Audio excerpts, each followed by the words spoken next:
তুই একলাই বইছাস কি খাইতেছস? আমরা সকলেই গরুর মাংস এবং রুটির একটা লম্বা পার্টি দিছি।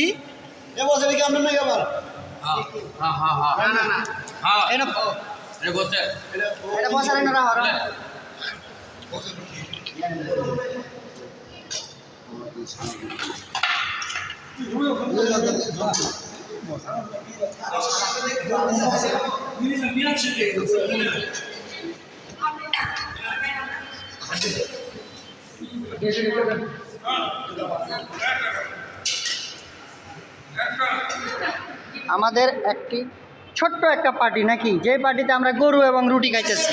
কুরবানি ঈদের আগে আমরা গরুর মাংস রুটি খাচ্ছি। আমরা সবাই দেশের বাড়িতে ঘুরতে যাব, ঈদ করতে যাব। এই উপলক্ষে কার সাথে কেমন দেখা হবে না হবে, কেউ ফিরে আসতে পারি, কেউ না আসতে পারি, সেই জন্য আমরা সবাই একটি আনন্দ পার্টি দিচ্ছি। সবাই আমাদের এই পার্টিতে অংশগ্রহণ করতে। যিনি আমাদের বস, আমাদের বড় ভাই আক্তারুল ভাই, এই যে আমাদের বস, এই যে আমাদের বড় ভাই, তিনি আমাদের একদম ছোট ভাই যে আমাদের সাথে সংযুক্ত হয়েছে। এই যে গরু খাচ্ছে, গরু। ওই যে আমাদের বস ওইদিকে আছে।